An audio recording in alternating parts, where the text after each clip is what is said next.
इन 8 स्थानों पर हमें कभी भी चुप नहीं रहना चाहिए। प्रिय सज्जनों, एक कहावत है, अति का भला न बोलना, अति की भली न चूक, अति का भला न बरसना, अति की भली न धूप। प्रिय सज्जनों, अति सर्वत्र वर्जित करी गई है। मनुष्य के लिए किसी भी काम की अति नहीं करनी चाहिए। कहते हैं किसी कार्य या वस्तु की अपनी एक सीमा होती है। इस सीमा को पार करना अति मानी जाती है। जब किसी भी कार्य की अति होती है तो वो अतिशीघ्र नष्ट हो जाती है। इसलिए कार्य या वस्तु की सुखद रहने के लिए सामान्य स्थिति ठीक है। अति सुंदरी होने के कारण माता सीता का हरण हो गया। अति घमंड के कारण रावण का परिवार सहित समूल नाश हो गया। अति दानी होने के कारण राजा हरिश्चंद्र के लिए घोर संकट का सामना करना पड़ा। अति मद्यपान करने के कारण व्यक्ति बहुत ही जल्दी मर जाता है। प्रिय सज्जनों, हर एक चीज की एक मर्यादा और एक समय होता है। उससे बाहर जाकर किया गया कार्य उसके बल, शक्ति और प्रतिष्ठा को नष्ट कर देता है। फिर इसके बाद उसका कोई भी मूल्य नहीं रह जाता। ना अति का संतोष ठीक है, ना अति का लोभ, ना अति का मान ठीक है, ना अति का अभिमान, ना अति की सर्दी ठीक है, ना अति की गर्मी, ना अति का बोलना उचित है, ना अति का चुप रहना। प्रिय सज्जनों, आज की वीडियो में हम बात करने जा रहे हैं कि किन किन स्थानों पर हमें चुप नहीं रहना चाहिए। वैसे तो प्रिय सज्जनों, ये कहा गया है कि व्यक्ति के लिए कम से कम बोलना चाहिए, पर इतना भी चुप नहीं रहना चाहिए कि लोग आपको असमर्थ और शक्तिहीन समझने लगें। क्योंकि कई बार ऐसा होता है कि अति शांति स्वभाव से रहने वाले व्यक्ति को लोग बिल्कुल भी नजर में नहीं लाते, अर्थात उसके चुप रहने की आदत के लिए उसकी कमजोरी समझ लेते हैं और इसी स्वभाव के चलते लोग उसे चिढ़ाने लगते हैं, उसका बात बात पर अपमान करने लगते हैं, उसके शांत रहने को वो उसकी कमजोरी समझने लगते हैं और आपके चुप रहने से सामने वाले को अपराध करने का बल मिल जाता है और वह निर्भय होकर के बुरे कार्यों में संलग्न हो जाता है। उसे ऐसा लगने लगता है कि वो जो भी करेगा, जो भी बोलेगा, उसका कोई प्रतिकार करने वाला तो है नहीं, फिर चाहे उसके सामने कितनी भी मन मर्जी कर लो। प्रिय सज्जनों, एक बात सदैव ही याद रखना, यदि किसी स्थान पर आपके चुप रहने से कोई अपराध होता है तो उस अपराध के आप जिम्मेदार होते हैं। इसलिए समय आने पर आपको आवाज भी उठानी चाहिए।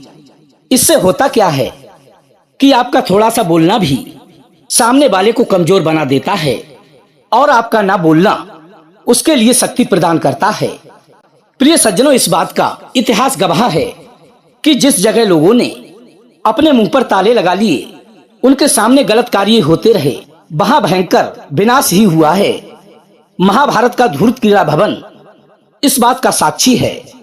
प्रिय सज्जनों, एक बार की बात है, एक आश्रम में बहुत सारे बच्चे पढ़ते थे। उनमें से एक शिष्य बहुत ही शांत प्रिय और बड़ा ही सरल स्वभाव का था। उसके इसी स्वभाव के चलते आश्रम के सभी बच्चे उसकी हंसी उड़ाते थे, बात बात पर उसको नीचा दिखाने की कोशिश करते थे और बात बात पर उसे डांटते फटकारते रहते थे। कभी कभी तो वे उसका अपमान तक कर बैठते थे, परंतु इस बात की शिकायत उसने कभी भी अपने गुरु से नहीं की। एक दिन आश्रम के कुछ दुष्ट बालकों ने उसे अपमानित करते हुए उसे बहुत मारा पीटा और जब ये बात उसके गुरु को पता चली तो उसे समझाते हुए कहा कि हे बेटा, जब ये बच्चे आश्रम में पढ़ने आए थे तब तुम में और उनमें किसी भी प्रकार का कोई भी दुष्टता का भाव नहीं था। इनको दुष्ट बनाया आपके चुप रहने की आदत ने। यदि आप चुप नहीं रहते और इनकी बात का प्रतिकार करते तो इनमें भय के कारण ये दुष्टता की प्रवृत्ति जागृत नहीं होती। क्योंकि हे बेटा, शांत रहने से अपराधियों को बल मिलता है। इसलिए इस प्रकार की स्थिति उत्पन्न होने पर प्रतिकार अवश्य करना चाहिए। और हे बेटा, आज मैं आपके लिए ऐसे 8 स्थानों के बारे में बताऊंगा जहां हमें बिल्कुल भी चुप नहीं बैठना चाहिए। नंबर 1, जहां पर धर्म की हानि होती हो। कई बार आपने देखा होगा कि हमारे सामने ही लोग हमारे धर्म की बुराई करके चले जाते हैं और हम उन सभी की बातों को सुनकर चुपचाप अपने घर को चले आते हैं।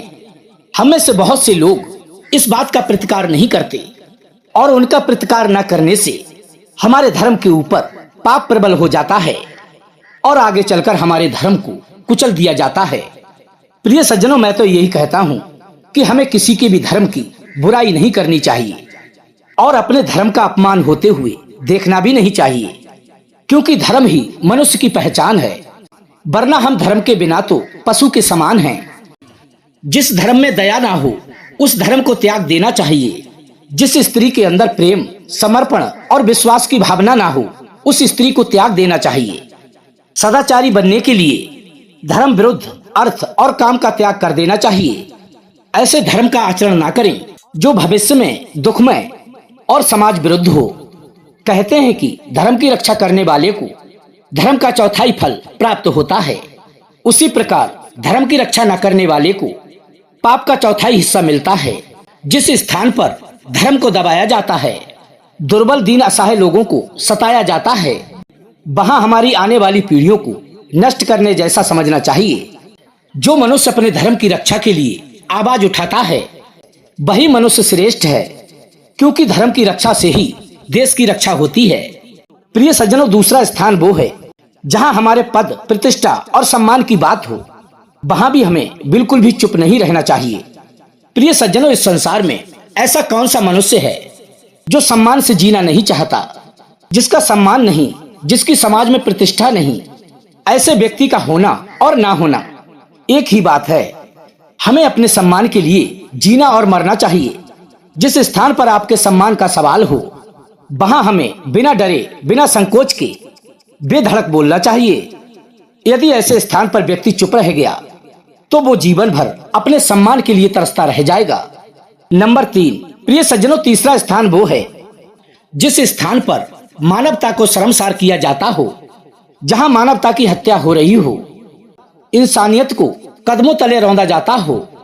उसे देखकर जिस व्यक्ति का खून नहीं खौला वो मनुष्य कहलाने का अधिकारी नहीं है, क्योंकि जो व्यक्ति इंसानियत को मरते हुए अपनी आंखों के सामने देखता है और चुप रहता है, उसका भी उस पाप में उतना ही योगदान समझना चाहिए जितना कि करने वाले का। प्रिय सज्जनों, कभी कभी हम देखते हैं कि कोई बेचारा भूख प्यास से मर रहा है, कोई दुष्टों द्वारा सताया जा रहा है, उसके साथ अन्याय हो रहा है, उसे उस कार्य की सजा मिल रही है जो कार्य उसने किया ही नहीं है। किसी का अपहरण हो रहा है, किसी की बहन बेटियों को बेइज्जत किया जा रहा है, फिर भी हम लोग अंधे बहरे लोगों की तरह चुपचाप देखते रहते हैं। कोई भी सही को सही और गलत को गलत नहीं कहता। तो हमारे इस रवैये से मानवता की तो हत्या होती ही है, इसके साथ साथ अपराधियों को और भी बल मिल जाता है और वे अपराध करने के लिए एक कदम और आगे बढ़ जाते हैं। हालांकि हमें इस बात को नहीं भूलना चाहिए कि आज तुम चुप रहे, जब कल को तुम्हारे साथ कुछ गलत होगा तो तुम्हारी तरह और भी लोग चुप रहेंगे। प्रिय सज्जनों, चौथा स्थान वो है जहां अधिकार की बात हो, वहां भी हमें चुप नहीं रहना चाहिए। प्रिय सज्जनों, जो व्यक्ति अपने अधिकार के लिए नहीं बोलता वो अपनी आने वाली पीढ़ियों को गर्त में ले जाता है, क्योंकि अपना अधिकार ना पाने का अर्थ है अपने आप को दूसरे का गुलाम बनाना। कहा तो यहां तक है कि यदि अपना अधिकार मांगने से ना मिले तो हमें लड़कर छीनना चाहिए। प्रमाण है महाभारत का युद्ध। पांडवों का जो अधिकार था, जब दुर्योधन ने देने से मना कर दिया तो सभी पांडवों ने एकत्रित होकर के अपने अधिकार के लिए युद्ध लड़ा। प्रिय सज्जनों, हमारा अधिकार ही हमें स्वतंत्र होकर जीवन जीने की प्रेरणा देता है।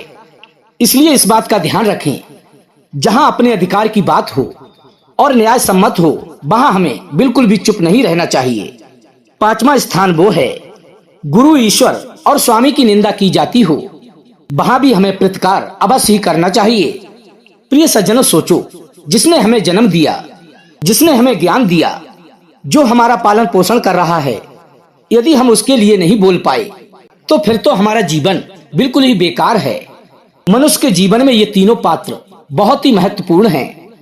ये तीनों ही हमें अपने जीवन को सफल बनाने का रास्ता दिखाते हैं, इसलिए इनके प्रति बोलना हमारा परम कर्तव्य है। छठवां स्थान वो है जहां शत्रु के द्वारा संकट खड़ा हो जाए, वहां हमें बिल्कुल भी चुप नहीं रहना चाहिए, क्योंकि प्रिय सज्जनों, कहते हैं बिल में रहने वाले जीवों को जैसे सर्प खा जाता है, वैसे ही ये पृथ्वी शत्रु से विरोध न करने वाले को स्वतः ही खा जाती है। जिस प्रकार तिनकों से रहित स्थान पर गिरी हुई अग्नि अपने आप ही बुझ जाती है, उसी प्रकार से शत्रुओं का विरोध न करने वाले व्यक्ति अपने वंश सहित नष्ट हो जाते हैं। नंबर 7, जो स्त्री पुत्र और पुत्री के स्वच्छंद रूप से घूमने पर चुप रहते हैं, वो अपने लिए तो मुसीबत खड़ी करते ही हैं, साथ ही साथ उनका भी जीवन बिगाड़ देते हैं। मेरे कहने का तात्पर्य उनकी आजादी को छीनना नहीं है, बल्कि उन्हें एक सही और ठीक मार्गदर्शन देना है, क्योंकि यही मनुष्य का स्वयं का कर्तव्य होता है कि वो अपनी स्त्री, अपने पुत्र व पुत्री को अपनी निगरानी में सही रास्ते पर चलने को प्रेरित करे। उनके लाड़ प्यार में इतना पागल ना हो जाए कि वो जो भी करें उसे चुपचाप देखता रहे। यदि आपको कुछ भी गलत लग रहा है तो उसका प्रतिकार अवश्य ही करना चाहिए। उनको समझाना चाहिए कि तुम ये गलत कर रहे हो, तुम्हें ऐसा नहीं करना चाहिए। प्रिय सज्जनों, 8वां स्थान बहुत ही महत्वपूर्ण है, जहां हमें बिल्कुल भी चुप नहीं रहना चाहिए। यदि कोई बाहर वाला व्यक्ति आपके किसी परिवारी या नजदीकी व्यक्ति के बारे में कोई गलत षड्यंत्र रचता हो, तो चाहे भले ही आप अपने परिवार के व्यक्ति से नाराज क्यों ना हो, या फिर वो आपको बिल्कुल भी नहीं समझता हो, आपसे नफरत करता हो, तो भी हमें उस बाहर वाले व्यक्ति का प्रतिकार करना चाहिए। और यदि वहां पर हम चुप रहते हैं और अपने मन में सोचते हैं कि ये तो बहुत बुरा है, ये हमसे मिलकर नहीं चलता है, तो हमें क्या लेना देना, मरने दो उसे। तो याद रखना प्रिय सज्जनों, वो संकट आज उसके लिए है तो कल आपके लिए भी तैयार है। प्रिय सज्जनों, हमारा देश भी इसी सूत्र के साथ गुलाम हुआ था। अंग्रेज लोगों ने हमारे अपनों को ही अपने साथ मिला करके हम पर राज्य किया था और हमें गुलाम बना लिया था। और यदि इसी प्रकार से हम चलते रहे, एक दूसरे की सहायता नहीं की, अधर्म के प्रति समर्पित रहे, अधर्म का प्रतिकार नहीं किया और धर्म का साथ नहीं दिया, तो एक ना एक दिन हम सभी गर्त में चले जाएंगे, ना घर के रहेंगे और ना ही घाट के। इसलिए प्रिय सज्जनों, यदि कहीं पर भी कुछ भी गलत हो रहा हो और धर्म सम्मत बात हो तो उसको कहना चाहिए, तो फिर चाहे सामने वाला व्यक्ति उस बात को गलत माने या सही, क्योंकि अधर्मियों का साथ देना अधर्म को बढ़ावा देना होता है। इसलिए कभी भी अधर्मियों का साथ ना दें। जो धर्म के रास्ते पर चलने वाला हो, सच्चाई का पालन करने वाला हो और उसको बेवजह सताया जा रहा हो, उस स्थान पर चुप ना रहकर उसकी सहायता अवश्य ही करनी चाहिए, फिर चाहे आपके सामने वाला आपका शत्रु क्यों ना बन जाए। यही सच्चे सूरवीर और धर्मपरायण व्यक्ति की पहचान है, जो ऐसे स्थान पर चुप ना रहकर धर्म का साथ देता है। तो कैसी लगी प्रिय दर्शक बंधु आज की हमारी ये वीडियो?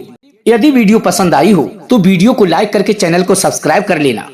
कमेंट बॉक्स में अपनी प्रतिक्रिया अवश्य ही देना। अपने सगे संबंधियों और मित्रों तक वीडियो को शेयर अवश्य करना। प्रिय सज्जनों, हम फिर मिलेंगे इसी प्रकार की ज्ञानवर्धक चर्चा के साथ। इसी के साथ दोस्तों, राधे राधे, जय श्री कृष्णा।